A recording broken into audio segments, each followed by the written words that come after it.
Manus flat on the canvas. We are ready to rock and roll. Second round of action. There is a cut on Manus. Yeah. Jesus. Martial arts chat. My man B-Hop got dropped out the ring last night. I need a little judo baby. I need me a little judo baby, and let's do it, Ron. Let's hit me up. You see what telling me that you've got a face for radio. I've got a face for radio. That's nice. Martial arts chat. Martial Arts Chat podcast is sponsored by A1 Fight Gear. A1 Fight Gear uses the latest cutting-edge boxing gloves for professional and amateur fighters, gym enthusiasts and kickboxers. Local and national gyms in the UK, do yourself a favour and check out a1fightgear.com. And if you're wanting to get into shape, get back into shape, then go to beastgear.co.uk. Use the coupon code MartialArtsChat to save 15% off your purchases. They've got core sliders, straps and barbell pads and complete strength and conditioning programs to suit your needs. We are also sponsored by Feel Supreme. FeelSupreme.co.uk offers CBD oil and natural nutrition. They will assist your progress in diet and lifestyle. Natural supplements and complementary services such as yoga, mind coaching and weight cutting programs. Finally, we are also sponsored by World of Martial Arts Television. WOMA.tv produces, finds, acquires, commissions and presents all you ever wanted to know about martial arts. Hello, my name's Chris Allen and this is the Martial Arts Chat podcast. Today I'm being honoured by one of the UFC's top prospects in the flyweight division. Of course, that is Gillian the Savage Robertson. Gillian, how are you? Oh, I'm doing great. Still high off my last win and then coming into another big fight. So just super excited. Yeah, that big fight came around for you nice and quickly, didn't it? Talk us through that a little bit. How'd that come around so quick? I fought on Saturday, and Monday night my coach was texting me, and he said, Macy Barber, October 18th in Boston. And I asked him if it was confirmed. He was like, well, if you want it. And I told him definitely. And he was like, good, because I already said yes. Good. I'm guessing that's Mr. Dean Thomas, isn't it? Oh, yeah, of course. That's Dean Thomas. Yeah. So he has the confidence in me, and I know that I can do it. So I'm super excited for this matchup. You're probably thinking, why'd you even ask me? Like, you've done it. So, you don't need to ask me. It's fine. Just give me anyone. I guess that's your attitude, though, isn't it? Anyone, anywhere. He knows my reaction would have been yes, no matter what. So he knows that that's the right answer. No matter what, I'm always wanting to fight, wanting to get back out there. So to have a turnaround this quick is absolutely amazing. No, well, fantastic news. Obviously, another fantastic opportunity for you in such a quick turnaround. Is that going to be your fourth fight this year now? That'll be my third fight this year. Yes. Yeah, still though, it's still keeping nice and active though. It shows you're not taking damage. You're not taking like so much out in fights that you're not getting fatigued that you're having to stay out for such a long time. Is that something that you find is quite a good one of your strengths? Like you can recover very quickly. Oh yeah, I feel like my coach Dean Thomas, he always says to me, he's like, people who say they want to have a war are stupid. He's like, the goal isn't to go out there and have a war. It's to get in and get out of there and take as little damage as possible. No matter what, if I'm in there for 15 minutes or if I'm in there for 5 minutes, I'm still getting paid the same. So if I can get in and get out as quick as possible and be able to get back in there as soon as possible, then that's all I can ask for. Yeah, well, you say if you get it done in 15 minutes. When was the last time you saw 15 minutes? Really? It has been a while. All of my wins, 6 of my 7 wins so far are finishes, but so is my opponent Macy Barber. She has 6 of her 7 wins are finishes too. So I feel like no matter what, this fight isn't going to a third round. Yeah, but you've obviously got a bit of the experience over. She's had a couple of fights in the UFC, hasn't she? So you've got a bit of experience there. But do you find it a bit odd? And correct me if I'm wrong. That no disrespect to her, but she seems to be higher ranked than you, even though you've got a lot more wins in that division. She's ranked number 12. She's ranked number 12, and you're number 15, I think. Yeah, I definitely do find that odd. I don't exactly know how the UFC rankings work. I've had a few questions about that, but whatever they think is best, and I'm going to earn that ranking after October 18th. No, that's it. And as they say, records are for DJs, as they say, but she's coming in undefeated as well. So another tough fight for you. You don't take the easy ones, do you, Gillian? Oh no, none of my matchups are ever easy, but I feel like that's what makes me the fighter that I am, and that's what's going to make me a world champion. Is that I'm always down to fight anyone, anywhere, anytime, and I'm just ready for it. And what else is cool as well is that night, you did a couple of big things in your career as well, apart from just winning. You got your first TKO victory of your career. So first of all, let's talk about that. How did that feel getting that? Because as you know, you like to look for the submission. You're a fantastic grappler. How did it feel, getting that TKO win? Oh, it was absolutely crazy to me. It was my first time fighting in Canada too, being born there. So first time fighting in my home country, getting my first TKO. It was absolutely insane. And like, I wasn't even looking for it. Like, I was just trying to throw elbows to set up a submission. And then I heard the ref say, he was like, you need to do more work, photo, telling her to move. So I was like, oh, I should probably do something now. So I decided that's when I ended up throwing like 5 or 6 elbows in a row, and he called the TKO. But I never expected that, but I'm happy that I was able to get it in front of my home country. Yeah, God, that must be great as well, especially in Canada. Fantastic. Fighting for the first time in Canada, first time fighting in Canada, first time getting a TKO win. Because the way we saw the fight, it was going the way you usually run your fights. You're very dominant on the ground, and and with your opponent as well. Like she's no joke on the ground. So do you feel quite comfortable on the ground, even though she was throwing a lot from her back? Oh, yeah, I don't feel like there's any girl who's really going to give me a lot of trouble on the ground. I feel like I have a very dominant jiu-jitsu game and a very unique jiu-jitsu game that's going to give every single girl in this division problems. And obviously, Sarah Froda, she's a world champion black belt. She's high-level girl to deal with on the ground, and she was long and lanky, and that gave me more problems than anything else. Just her legs are so long, and it's something that's hard to deal with. But I feel comfortable there no matter what. What I came to do, and I really wanted to just lay my ground and pound, so I was happy that I was able to do that. I know it's great, and I can see the emotion on your face afterwards. You're absolutely loving life, and that's what we like to see. Super happy, screaming, shouting. That's who we like to see. You're this night like always smiling, on the outside, but when it gets in the cage, it's all business, isn't it? Oh yeah, 100%. I feel like there's really nothing in this sport there's no way to describe that feeling. It's like a little kid going to Disneyland when you win a fight. Like, it's just absolutely insane emotion, and just there's nothing I love to do more in this world than to do mixed martial arts. So the fact that I'm able to do it and get paid for it, it's really a dream come true. Yeah, you're not working a day in your life, really, are you, in your eyes? Oh, not at all. I feel like I just get to play around every single day. I haven't worked a real job in like 2 years now since I've been with the UFC, and it's been great. That's crazy, and all such at a young age as well. Must be absolutely fantastic for you. I'll go into that a bit more of you in a bit, but the other thing I was going to say, another good thing, which was the first on that night for you, another bit of history, was you became the most finishes in the flyweight division as well for the women. So that must have been did you know that before going into the fight, if you finished that, you would hold that record? Oh yeah, I knew that going into the fight.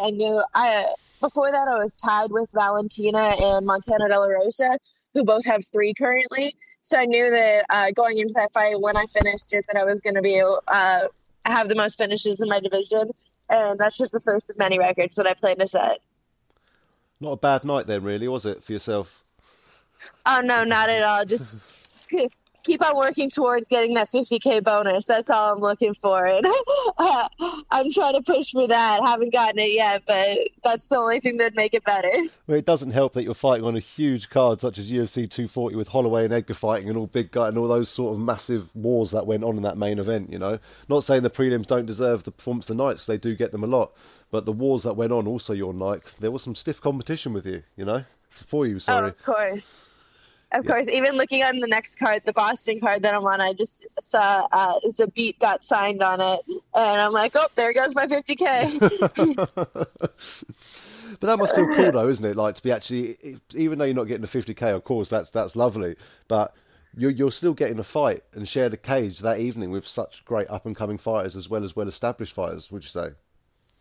Oh yeah, even being in Edmonton, the first day I got in the elevator and Max was in the elevator, and I'm just sitting there like trying not to fangirl. It's like it's so surreal that like I get to share, like you said, I'm in the same cage that he would be in later that night, and it's so surreal. He was just 2 feet away from me. I know, it's crazy, isn't it? Like, even when I go to these media shows as press, you have to be so neutral, but I can't help it. I saw Hoist Gracie and I just turned into a 5-year-old boy again, you know? Oh yeah, even Joanna is one of my training partners, and the first couple times I saw her, I was fangirling hard, and now it's been like a year or two, and I'm still fangirling hard. I'm like, it doesn't go away. No, it must be great. And I speak to a lot of fighters, and at the end of the day, you've been watching these people fight, they're your idols, and then at the end of the day, you're training with them, or you're going to be fighting against them, you know, at one time, and no grudge matches or anything. It must just be an absolute privilege to fight some people that you've been watching as you've been growing up. Oh yeah, sometimes it just almost feels surreal just to see that person across the mat, across the cage from you, training or fighting, and it's just like you've seen that look on the TV 100 times, and now you see it right in front of you. No, it must be incredible for you, and you can tell that you love what you do.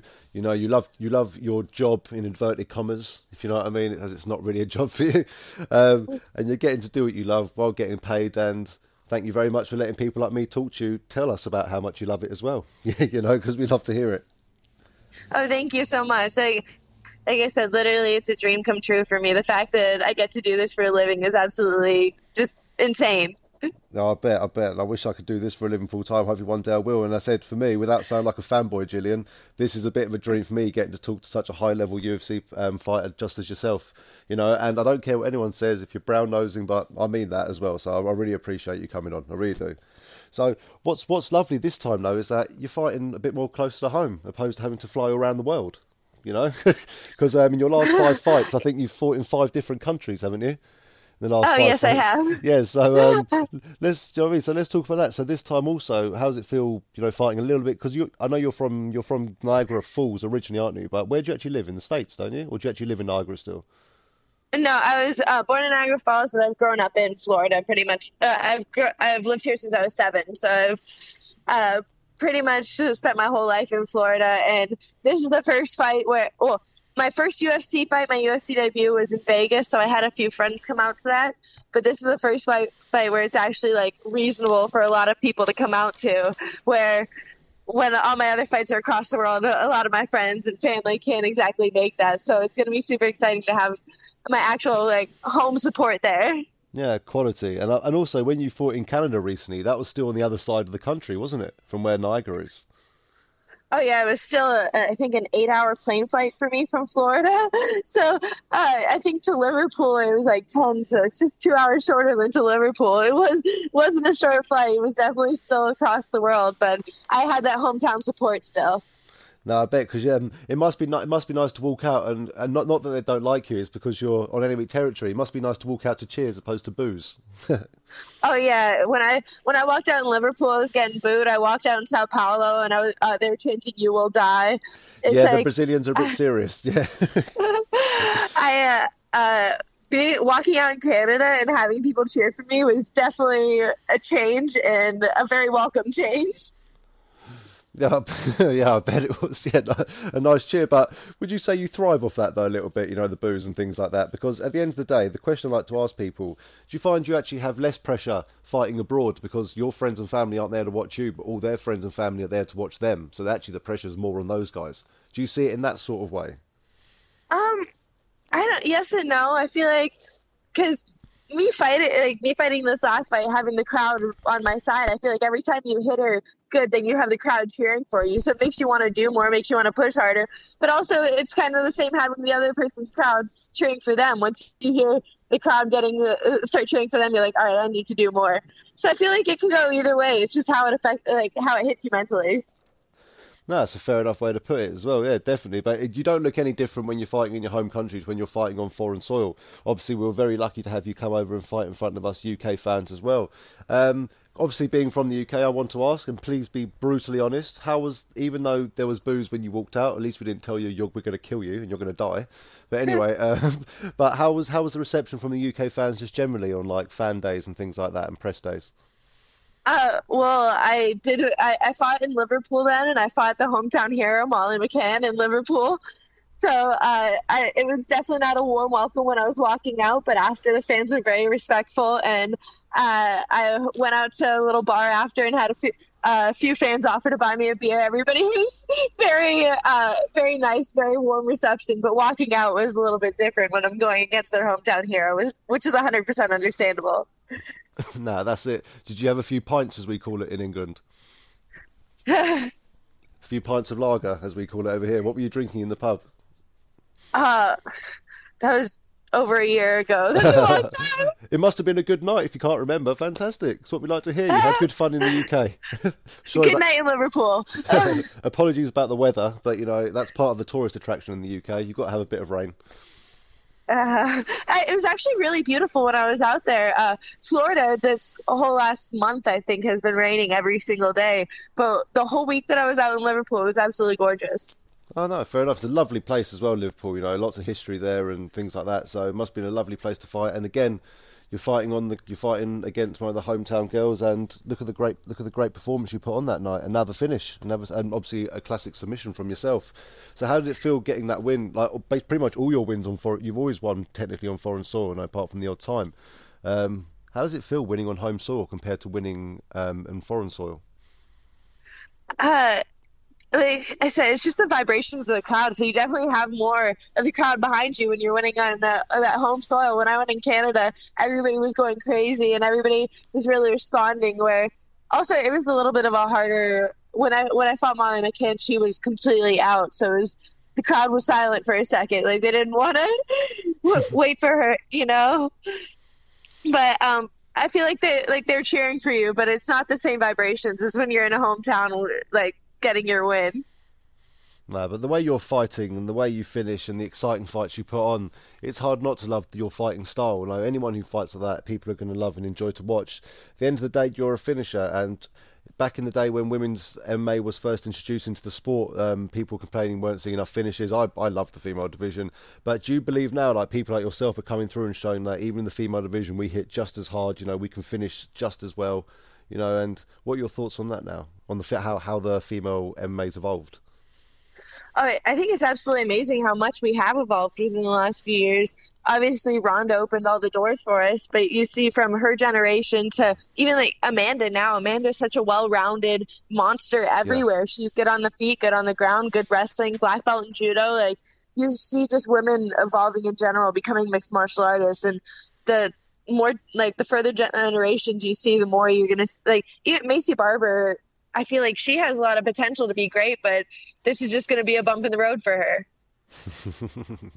It's really hard to hear you say sort of fighting talk like that because you seem such like an innocent person, not we watch your fights though, obviously.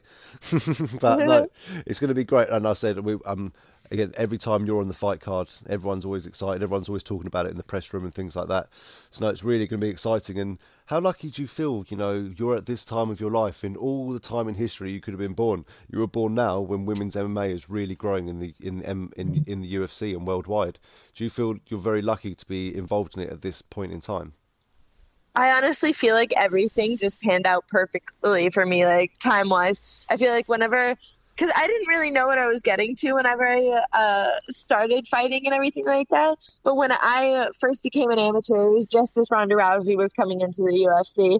And then it was like as I started not being – I was fighting 115 as an amateur. I started not being able to make 115 as a pro anymore. And then they opened up the 125 division Tough House. And it was just like it was just as I had my 3 wins. You have to have at least 3 wins to get into the Tough House. So it was like just as I had those. And everything just panned out perfectly with my career.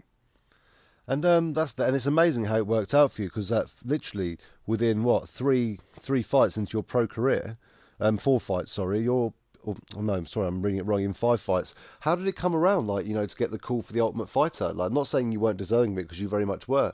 How, first of all, did you get the call, and how did it make you feel? Like, were you surprised that you got that call?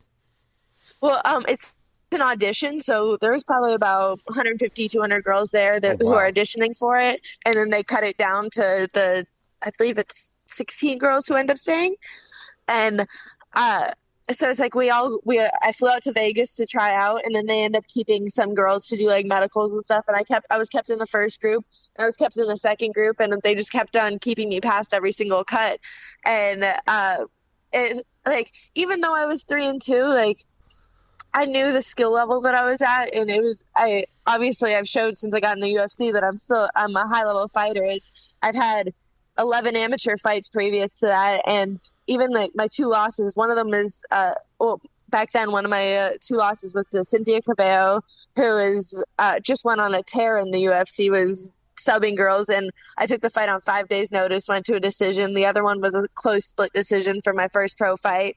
So it was like even my losses were close, and like I said, I took one on 5 days notice, so it's understandable. So I feel like even though I didn't have a lot of fights, the UFC saw my amateur record and thought that I had a lot of potential. Well, yeah, you're definitely proving it, 100%. And again, what a great opportunity. So you're roughly 22 years old when you're going to the Ultimate Fighter House. How did it feel? Like young age, getting invited to the Ultimate Fighter House. Were you still living at home then? Had you moved out? Because obviously you were. How long were you away for in the end, like in the Ultimate Fighter House? Because you stay there afterwards, don't you? Yeah, you're gone in the house for 6 weeks. Yeah. And I actually I lived with my parents at the time because as starting off as a pro fighter, you're not making much money usually. So I was living with my parents and then working part-time as a hostess at a restaurant. And then I had my 5th pro fight one Saturday. The Wednesday was my 22nd birthday, and then the next that Friday I flew out to go try out for the Ultimate Fighter. So it was all within 1 week that I had my 5th pro fight, tried out for the Ultimate Fighter, and had my 22nd birthday. Wow. Well, still young, so young, traveling. So was that the first time you've really been away from home for that sort of spent the sort of amount of time? Oh yeah, that was the first time I ever, like, that was 6-week period away from home. You have no phone, no TV, no books, no music, no nothing. So I was completely cut off from civilization. So it was definitely a huge experience. I know they don't put any of that stuff in the house, but they pack it full of alcohol, don't they? I've seen in previous things.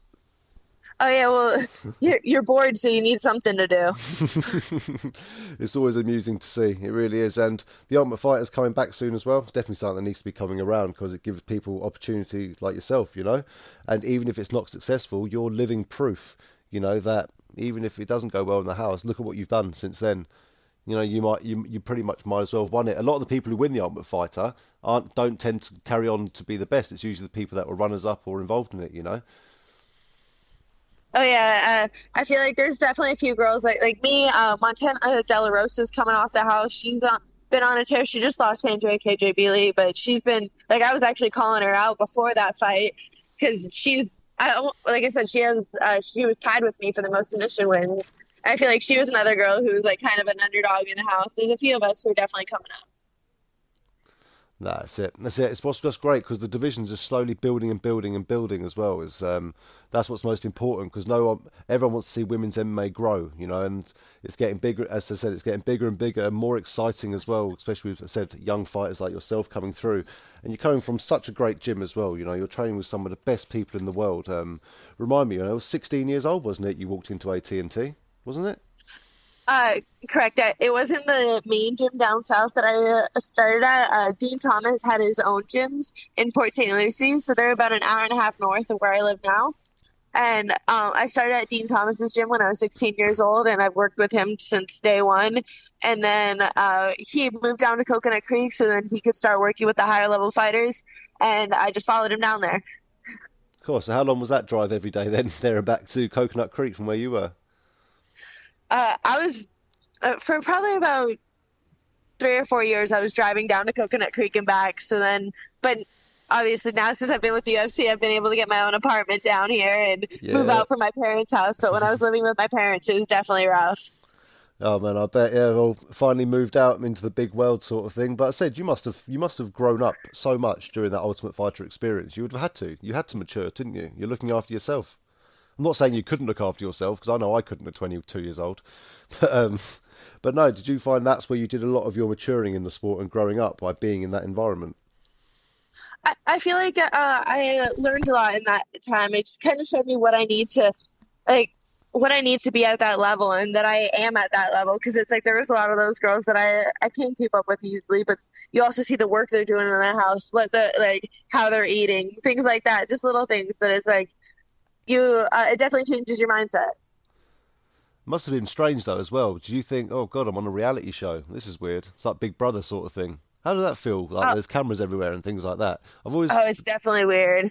No matter what, it's like you're going to bed and you turn around and there's a camera in your face and they hear every single conversation you have. So it's like no matter what, your necklace that you wear is your microphone in the Tough House.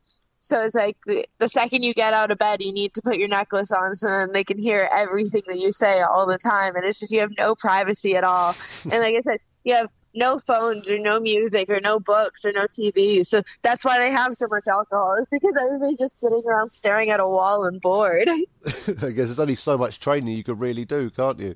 To be fair, and but it's nice, you know, when there's obviously they like maybe because they want. There's sometimes you see arguments in the house and things like that, but we don't want to see that sort of thing in there because obviously it's not good for the sport. You know, we don't want to see people fighting each other and things. We don't want you guys to be seen as animals. Obviously, you're not. If anything, this is more disciplined than most sports out there. You know, and I think that really proves with people like you, with yourself, your personality, you're a great ambassador to the sport. And I'm not trying to make you feel old or anything. Trust me, I'm not older than you. But do you feel like a veteran now? Even though at 24, you know, do you feel like you're a veteran, seeing how much experience you've got? Going into this fight, I definitely feel like that with Macy Barber.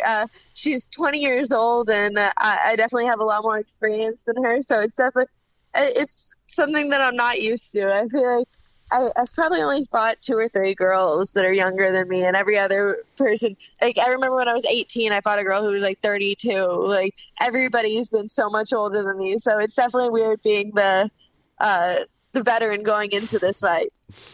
That's it, and you must see some people coming into that gym now at AT&T where you're training, all these youngsters coming in looking up to you, and you're thinking, wait a minute, I'm still learning this, but you want me to teach you as well? Does that feel quite surreal, that sort of feeling?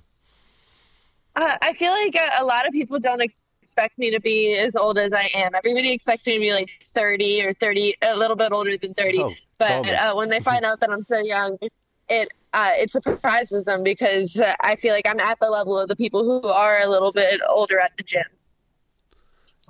You're definitely not old though, don't get me wrong, so you're very young, so you've got plenty of time in your career ahead of you.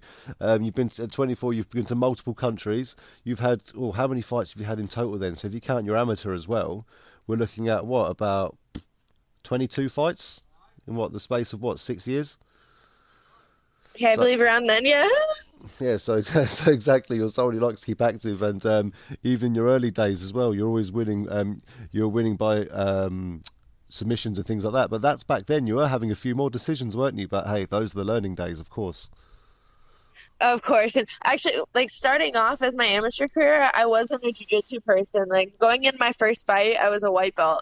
So I just kind of clicked. Like in my second amateur fight, I ended up getting armbarred, and after that, I just devoted myself to jiu-jitsu. I really started loving it, and I really just found my home with jiu-jitsu. So I feel like you can see in my later amateur fights, my jiu-jitsu starts getting there a little bit more. I start finishing fights, but my earlier ones, it's definitely more decisions.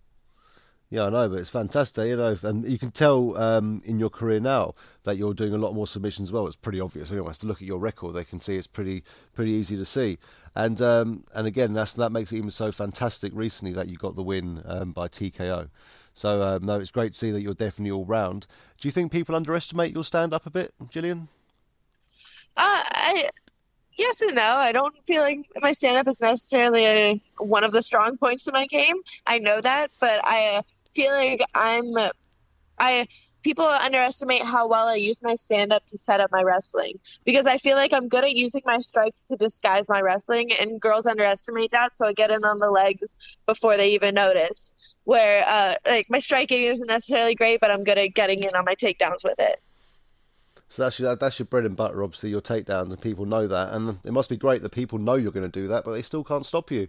So you're definitely doing something right, Gillian, 100%, and definitely keep on doing it. So before you met Dean Thomas, okay, before you met him at 16 years old, what were you doing before that? Like, what were you training in any individual discipline at all, or were you doing any sports at all, or what were you doing? What were you up to? Honestly, absolutely nothing. Oh, fantastic! Even better. I volunteered with animals a lot. So I volunteered at the Humane Society, and I volunteered with a wildlife rescue and at an equine rescue. And I wanted to be a vet when I was growing up, and I never really played any sports. And for some reason, when I was 16, I decided I wanted to try kickboxing. So my dad found a cardio kickboxing class at Dean Thomas's gym. So what was it that made you want to do combat sports though? Like what made you think, you know what, I haven't done anything before, but I know I'm going to go and punch people and kick people and, and learn boxing. What made you want to do that? Did you see it on the TV, like a UFC event or something like that? I honestly couldn't tell you. I have no idea. Whenever, I couldn't tell you the UFC existed whenever I first started. I didn't know the difference between that and WWE. But whenever, for some reason, I just had it in my head I wanted to try kickboxing. And it's not like I wanted to work out. I didn't expect it to be a workout, honestly. I remember my first day, I was so surprised at how hard it was. Like, I don't know what I expected or what I wanted, but when I walked in the gym that day, I found my passion. Oh, fantastic. And did you do any kickboxing competitions or compete at all in that?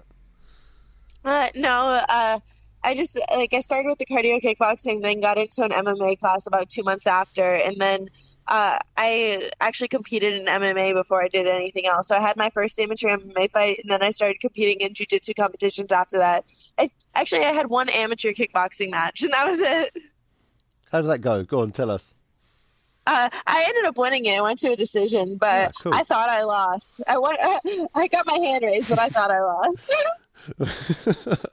That's the most important thing, of course. Great. So you're always winning. You don't lose. You're just a winner. It's fantastic. It's great. And how did you do in your BJJ competitions? I didn't know you did that. What sort of tournaments were you involved in? Oh yeah, I compete jiu-jitsu all the time, no matter what. Cool. If I can, anything that comes down to South Florida, I'm always trying to do it. As long as it's not within a month of a fight, then I'm doing it. Right now, I have two nogi super fights coming up, and it's a lot of times I'll just have people promoters message me on Instagram, and be like, "Hey, do you want to do a super fight here?" And I'm just like, "Sure, why not?" More experience putting myself out there in front of a crowd. I feel like I benefit from it a lot. That's it. And how did you also find transitioning from the K1 over to MMA? Because that's obviously a bit different. Because obviously you obviously loved your K1. That's what initially got you your passion for it. What made you want to do the MMA then? And also why? And how did you find transitioning to MMA from the K1? One of my friends, he wrestled at my high school, and he started doing the MMA class, and he asked me one day, he was like, "Do you want to try it?" And I figured, why not? Since I'd have a partner, I knew somebody there. And he ended up stopped training, and I just kept going. Oh, fair enough. Lovely. It's nice. It's great how you thought, you know what, I'm going to have a go at that. You just absolutely stuck to it as well. You should be an inspiration to a lot of people out there, who just try things out and give up. So no, it's fantastic to hear, Gillian. And also, you're doing a lot of jiu-jitsu, obviously in gi, I'm assuming as well. How was it transitioning to having no gi opposed to gi and MMA? So whenever I first started training, I didn't put my gi on for a year and a half. But then once I put my gi on, that took over. I was training gi 9 times a week. I feel like gi is what's gonna make you good at jiu-jitsu. It's what's gonna make you more technical. It's gonna make you more sound. You can't explode out of things when you're in wrestling. You can explode out of submissions and things like that because you're sweaty and you're slippery. But in gi, it's so tight. You can grab the clothing, and there's really you have to be technical. There is no excuse. And I feel like all the time I spent my gi definitely helped me develop my game now. And unfortunately, I don't spend a lot of time in it anymore. I've just been so focused on my fights recently, but I actually competed in the gi for the first time last weekend, actually. Oh, cool. I had 4 matches, so I was able to win that too. Just you don't let people know that, Gillian. Yeah, bow everyone. Gillian just wins everything. She doesn't tell anyone, it's just how modest she is about everything. So, Gillian, you need to put yourself out there a bit more. You need to let people know about you more. Okay, obviously they know about you enough, but they need to know about all your accomplishments. You've got tens of thousands, if not hundreds of thousands of followers on Instagram and everything. Come on, let us know about this stuff. Because you should be proud of this stuff. I'm sure you are proud of it. And do you like it as well? Do you enjoy doing this as well, being out of cage competitions and things like that? Excuse me? Do you enjoy doing that? I mean, the out of cage competitions. Is that something you enjoy to do? In between fights?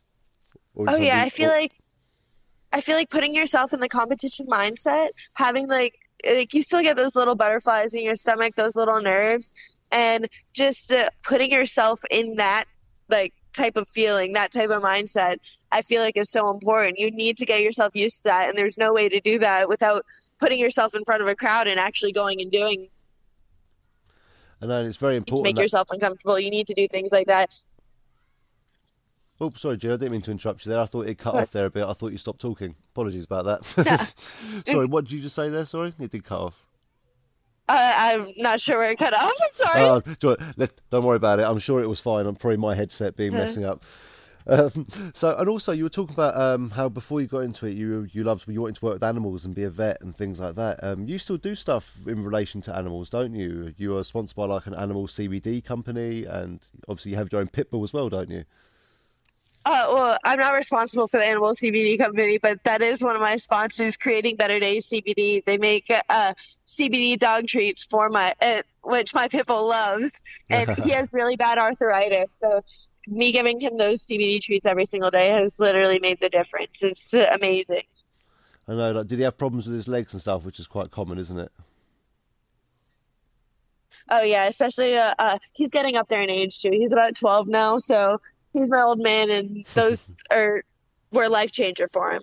Oh, fantastic! It's lovely the dog can live a lovely life, you know, and also without being any pain. And it shows that again, CBD is fantastic. It's working even for dogs, you know, for animals now, which is obviously nice. And you're still promoting something which is helping animals, which is a big part of you, isn't it?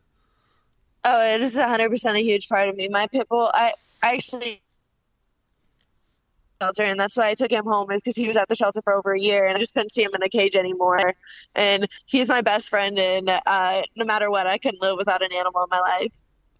No, it's lovely. I love pit bulls, but unfortunately, I don't know if you heard in the UK that it's actually illegal for us to own a pit bull breed in the UK. I didn't know if you knew that. It is here in Miami too, but I have him not as a pit bull, so we keep that as a secret. Oh God. Okay, no problem. Okay. Yeah, but as I said, he's a lovely dog. He's very chilled. He's on the CBD, so he's nice and chilled out.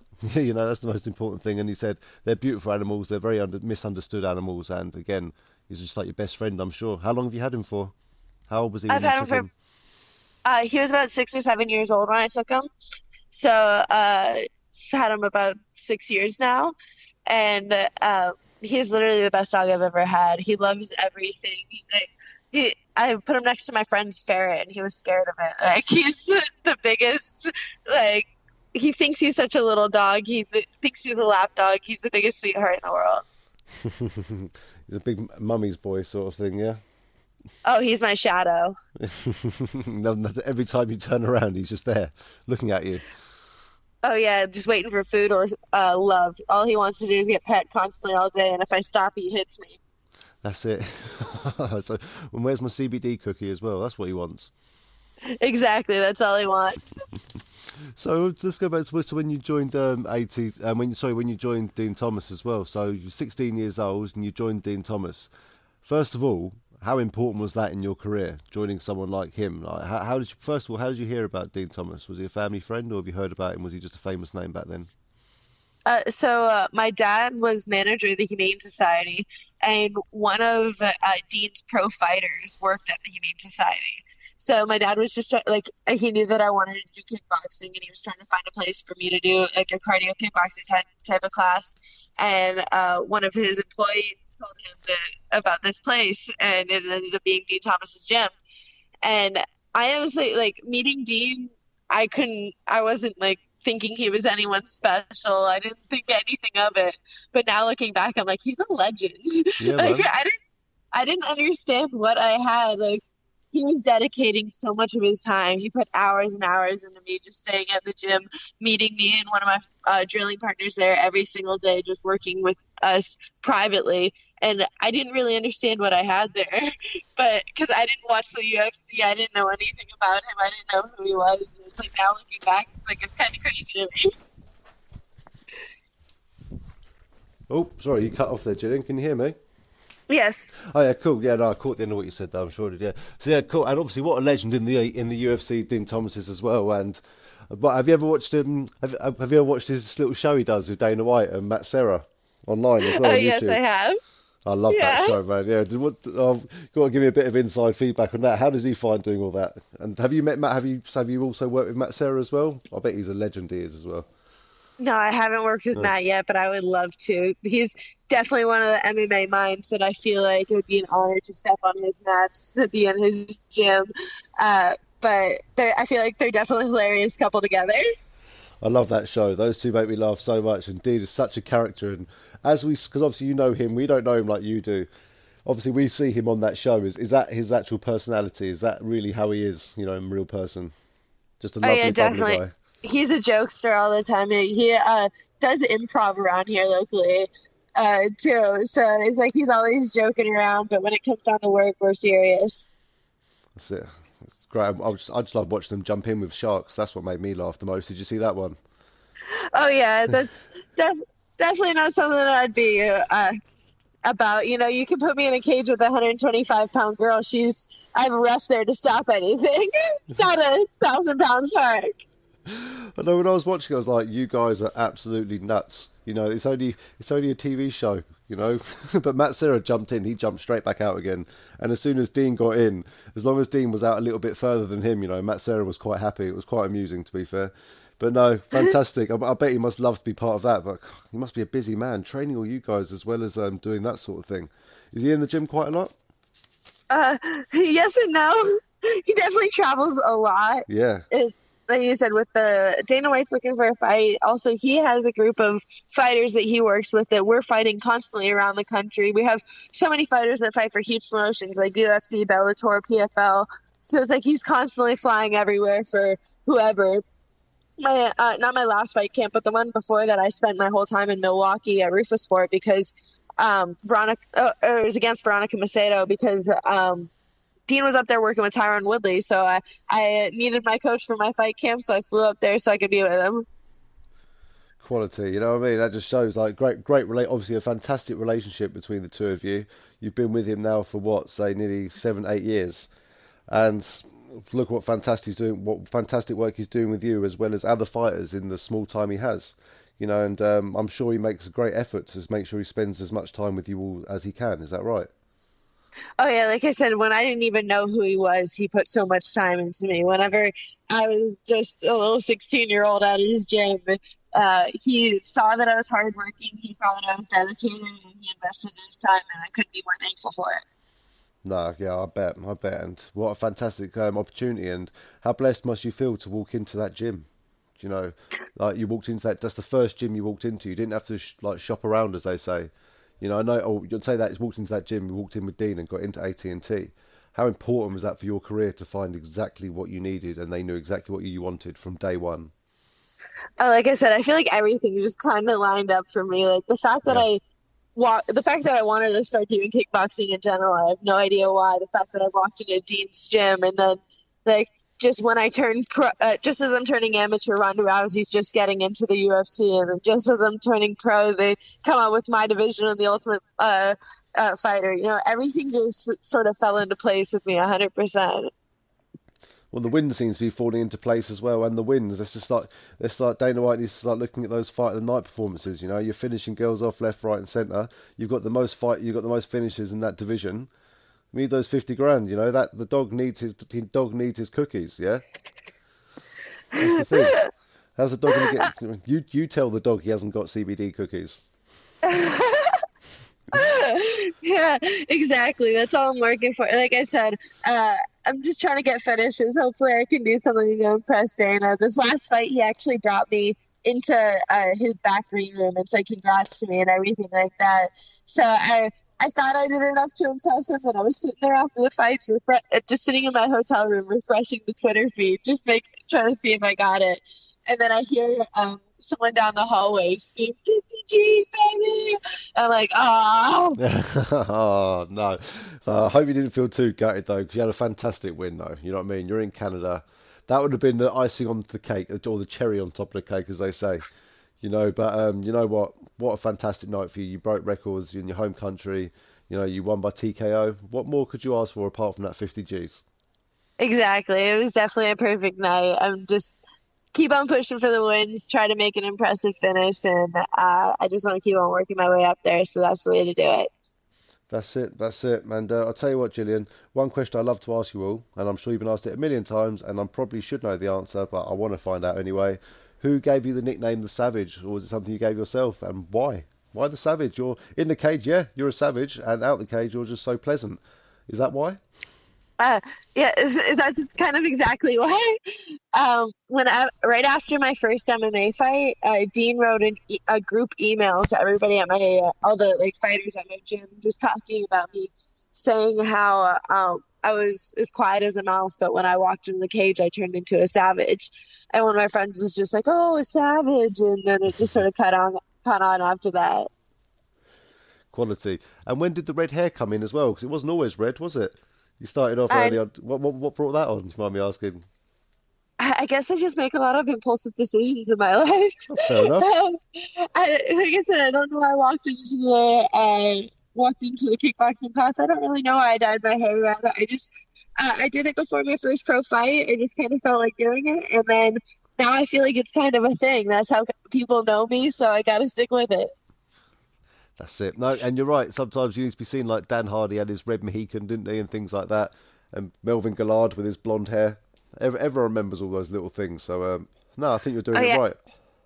I feel like it definitely helps you stand out. And like I said, with me trying out for the Ultimate Fighter at 3 and 2, and there's hundreds of girls there, and you get 2 minutes to grapple in front of all the judges, I feel like something like red hair makes you a little bit more noticeable, stand out a little bit more, catch somebody's eye, and I feel like it's definitely an attention catcher.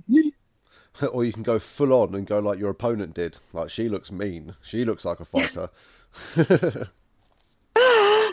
Not quite going there yet. No, but don't get me wrong. Each their own. Whatever makes you happy. That's all I can say. You know what I mean? Exactly. So, but tell you what, if I saw her walk down the street, I wouldn't mess with her. Definitely not. And I wouldn't mess with you either, Gillian. But again, you've got. That's the old saying of the fighter. We look so, like, oh, you wouldn't think I'm a fighter, and I think that's the cool thing about it. People don't think you're a fighter, and that must be what you love, really. Oh, yeah, when I tell people what I do for a living, 95% of the time they're shocked. They don't expect it. It's the last thing you would think from someone like me.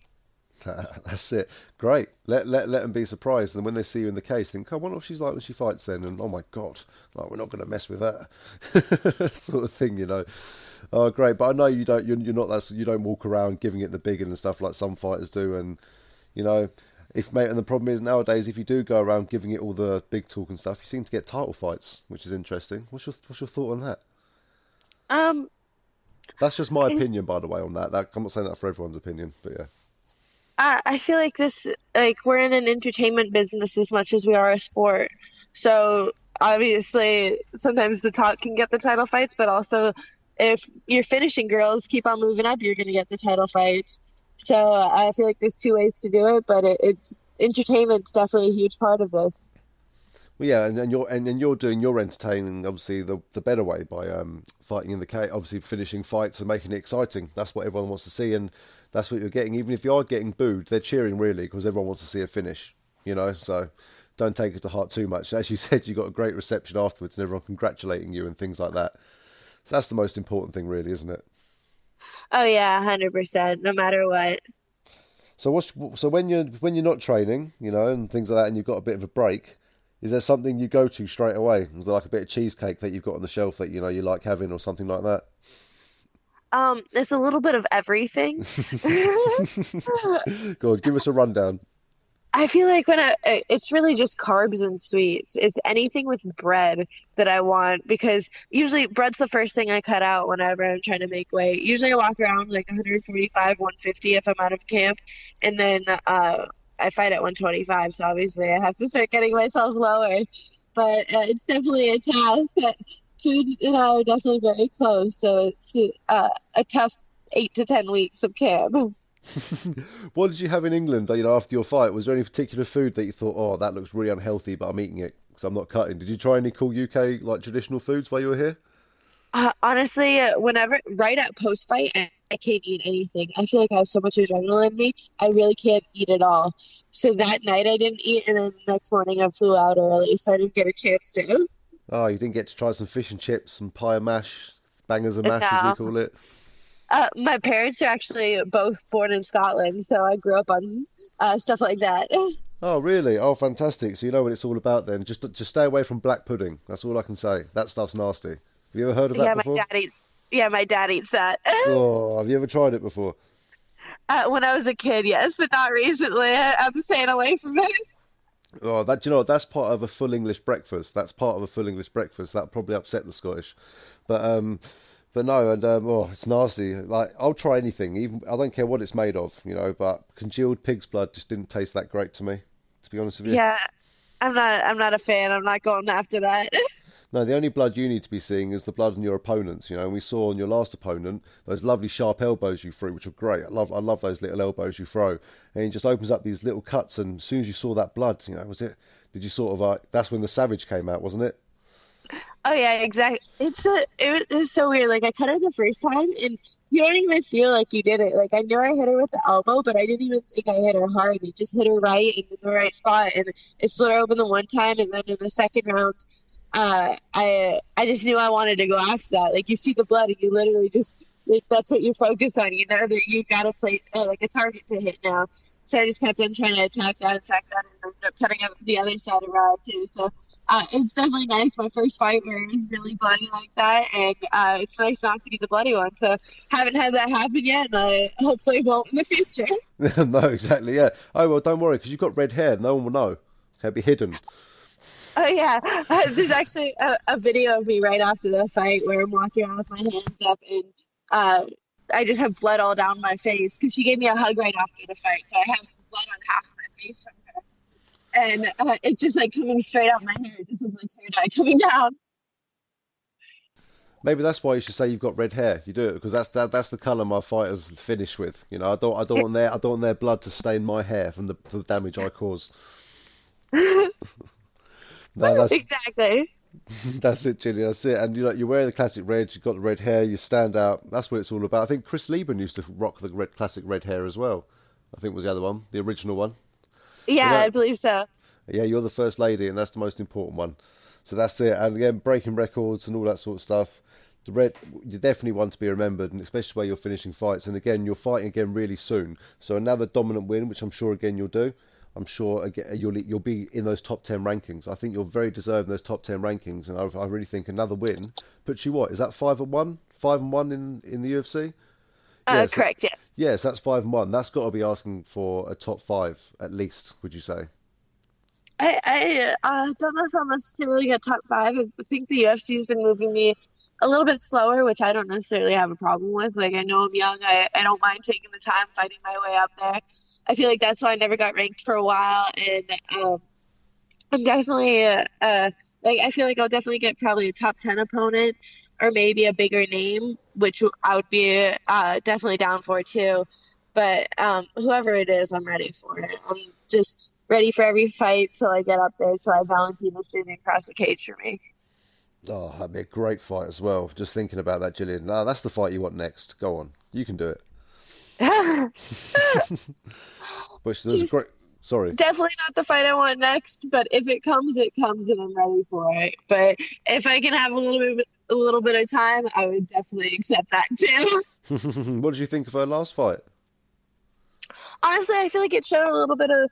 Obviously, she had a dominant win, but I feel like it shows how it changes her when she's fighting a grappler, when she's fighting someone who she's expecting to take her down, versus someone like Jessica Ai, where she was a little bit more open to strike. I feel like Valentina was a little bit more cautious. She wasn't exactly as open to strike with Liz Carmouche because she knew that there was more of a threat of a takedown.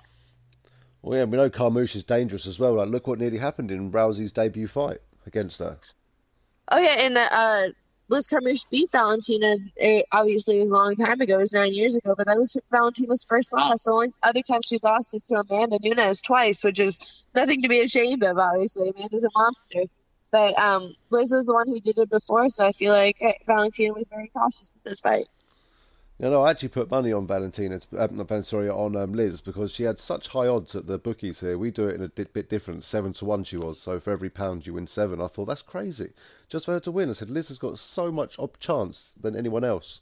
you know, and unfortunately she came up short. But again, I don't think she got absolutely brutalized. You know, she got dominated. Yeah, it was a great fight by Valentina, but you know, I personally think someone with your sort of skill set and your sort of variety that you put into fights would be not the best match for her, to be honest with you. I'm not putting Valentina down. She's an incredible champion, you know, and I think she will be for some time. But do you feel your skill set is a bit of a bad match for her? I feel like my skill set is a bad match for any girl. I feel like Dean and I are creating a system that's unique and that's revolutionary in the MMA world, where like just the way I go about my submissions that a lot of people have never seen before, and they don't know how to defend. They don't expect it coming, and they're too deep into submission before they realize it's even happening, and then they're caught. That's it. I can't really want to see that fight now. That's what I'm gonna have to. I'm gonna have to push for that fight for you on social media. But right, that's the fight it was about. No, but I definitely think if you win this next one, I think if they give you a top 5, let's say top 7 opponent, you're definitely gonna be a top 10 ranked fighter. You should be. Like, you're ranked number 15 now, because after your fight, we didn't see any like sort of ranking for yourself. But did you know you've been ranked number 15 now? Yes, I am. Oh yeah, sorry, I'm just making sure. I'm obviously me. I'm the slow one. Then picking up with the news there. So no, you've got what you deserved, you know, because we were talking after your fight, like, why aren't you in the rankings now and things like that when you and your next fight? But no, it's great to see, and with a win over this girl, which I personally think, without trying to sound like I need to be neutral, but I personally think you'll win this fight due to your experience and your style of fighting. I think you're looking at a top 10 opponent. I think you should even have a look at people like even Liz Carmouche after if you win that, but that's just my opinion. I know you don't call people out though, but is there anyone in particular you think you could really like to fight to showcase your skills the best, who will give you the toughest challenge potentially? I honestly haven't even looked past Macy right now. That's Okay. just that's my main that's my main focus right now. That's all I gotta look forward to. And then I probably even like right before that fight, me and Dean will start looking to see if there's anything we want to say in a post-fight interview, any names we want to drop. So we'll start putting more into that when that comes up. But right now we're just studying Macy. That's all we're thinking about. That's it, and obviously you've pretty much gone straight back into training camp. I'm assuming for this one. So did you even have a break after your fight, really, or was it straight back to training? For me, it's always like this. I always go straight back to the training, no matter what. I'm training 2 times a day. If I'm out of camp, if I'm in camp, I'm training 3 or 4 times a day. Usually, I come back the week after. I was training Monday, and I think I trained every other day that week. And then the week after that, I trained once a day. And now I'm back at my full training camp, 100%. We're back in it. So I took 2 weeks I was training, but I was just taking things a little bit lighter. Yeah, fair enough. And fair, at least you have to worry about weight cutting and things like that, as you said. You know, like you're pretty much where you are, where you need to be. So stay away from those treats, okay? Stay away from that bread. Okay? That's a problem. I've sent Dean a message. Dean, go around there with a bin liner and collect all carb products, pastas, breads. But no, it must be tough. You know, I said I've never experienced it I've never been a fighter myself, so I've never experienced having to compete and cut weight. I'm sure it's not pleasant, but you're doing it the right way. When you get in the cage, you don't look like someone who's drawn and weathered and tired. You look quite natural when you get in there. Would you say you're not doing an unhealthy cut, are you? Oh, no, not at all. I feel like 125, I just found my home there. That's absolutely perfect for me. I usually fight week, I'm walking in like 135 and maybe starting my cut from like 32. So it's really, I'm sweating like 7 pounds maybe, and it's not bad at all. It's really, it's an easy cut. And by the time I walk in the cage the next day, I'm usually around 134 and I'm feeling good and I'm feeling strong. And I've never felt drained at 25. No, that's good, especially I said at your younger age as well. Medically, you know, body's still growing and things like that. You don't want to be harming yourself at a young age by cutting weight. Like you probably see some people are killing themselves, but is that something that Dean Thomas really pushes on his fighters not to be doing? It's definitely something that I've made some poor choices with in the past.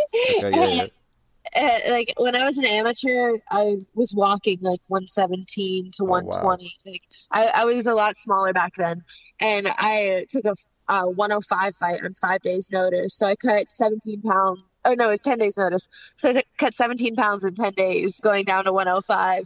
Oh, So it's like I've definitely made some unhealthy cuts in my life, but Dean definitely like that was just because it was an opportunity. It came up, and it was a 105-pound belt, and I wanted it, so I went for it. But usually Dean, he doesn't think that 10 pounds is going to make a difference of technique. He seen me in the gym manhandling 200-pound guys who have no technique. So if I'm that much better than her, then 10 pounds isn't going to make a difference. That's fair enough. And do you find from your jiu-jitsu background as well, saying about manhandling like heavier partners and stuff, do you believe jiu-jitsu and can prove that jiu-jitsu doesn't matter how big or small you are, it is all about technique and you can submit even the biggest guys in there? And I'm saying guys, not girls. Oh yeah, 100%. It's all about technique, and it doesn't matter how big you are. Once you get technique behind that strength, then it does matter. But if you have no technique and you're just big muscle head, then it doesn't matter. I can do what I want. It's crazy. We see go in there and see you going around with some of the big heavyweights in AT&T. I'd love to see that sort of stuff, tapping them out. That's it, Gillian. No one's going to mess with you. That's it. That's the most important thing. That's it. But again, such a lovely person on the outside, and said the savage on the inside of the cage, and you're proving it. And I really can't wait to see your next fight. And without giving too much away, what you change? You're obviously probably not changing much, but is there anything in particular you're looking to work on or change going into your next fight? I generally stick to the same thing no matter what. My opponents know what to expect from me. I'm going to get my takedown, I'm going to find the back, and I'm going to get my choke. And no matter what, I have 1,000 ways to do that. So me saying that means nothing. She can drill like whatever defense she wants. I'm going to get what I want, and it doesn't matter how much she defends. Oh, that's it. And I say to a lot of my fighters, I'm a betting man. Are you a predictor of your fights, or do you not like to jinx it? I know it's going to be I feel like I can sub her. I don't know. Honestly, I feel like I'm debating between whether it's going to be a TKO or a sub, but I'm definitely going to second round. Well, I'll put the money on it as I always do. I always ask for your fighters' opinions from yourselves before the fights. I don't bet a lot of money. I like to do it just for a bit of fun. I don't recommend anyone out there to bet large amounts of money on anything. But no, yeah, appreciate that, and I'll let you know if I win. I would say I'll share my money with you, but that's only if you share your win bonus with me. How about that? Three of my four finishes so far in the second round, so I'm calling it second round. That's it, second round, everyone. Okay, and if you lose, yeah, don't blame me. You can message Gillian on Instagram, Facebook. There's lots of different places you can find her. Okay, that's it. And she'll reimburse you all with her £50,000 fight of the night bonus. I'm sure she'll be getting plenty of them going forward. Isn't that right, Gillian? Oh yeah, definitely. You've heard it here first. Well, Gillian, I'll tell you what, it's been great speaking to you, and I could speak to you all day, but I won't keep you for any longer whatsoever, because I know you've got some physio tonight. Is that right? Yes, just a little bit of a shoulder injury through this last fight camp. I was dealing with it during the last fight, so I'm just getting that worked out, making sure I'm ready to go 100% for this fight camp. Cool, that's it. Well, I'm sure you'll heal up fine. I know it's not going to affect you either way. So I can't wait to see you fight next. You know, all the way from your debut pro fight, you know, fighting in, not so debut fight at the UFC, you know, fighting in Las Vegas. That's been amazing. And then you've gone through all the different countries to make your way to Canada in your last fight, and now you're back in Brooklyn. So what a fantastic journey for you. You're 24 years old. The book's half written, Gillian, you know. So it'd be great to see what happens with the other half of this book, you know. So I really look forward to seeing your journey. And again, thank you very much for joining us on the show. Really appreciate it. Oh, thank you so much for having me. No, that's great. And also, I want to give you the opportunity now to give a shout out to if you already haven't done, to any of your coaches, gyms, sponsors, and anyone who's helped to get you where you are today. Of course, Dean Thomas and American Top Team are my biggest supporters, and Creating Better Days CBD, Fresh Fit Meal Plans, and FTWR brand, where you can go ahead and get your Savage shirt, and then follow me at Savage_UFC on Twitter and Instagram. That's it, everyone. Follow her. Make sure you check out all her videos as well. They're all on UFC Fight Pass and many other places as well. Really recommend it. And guys, make sure you're watching these females in the UFC. It's getting ever so bigger. And Gillian will go out there and she'll finish. And as she said, second round submission, guys. So get your money out and let's see how much money we can earn. Because as you said, if we don't earn it, Gillian will reimburse us, I promised. So, but Gillian, again, and thank you from me again. It's been an honour to talk to you. I said you're such a high-level UFC fighter, and it's been a real privilege to speak to someone like yourself. So thank you very much. Oh, thank you so much for having me. No worries, and hope we speak again soon in the future. Me too. If you've liked this podcast, be sure to subscribe on iTunes. We're live every Sunday at 8:30 PM talking MMA. Go to facebook.com/martial arts chat give us a like there and follow us on Twitter at Martial Arts Chat.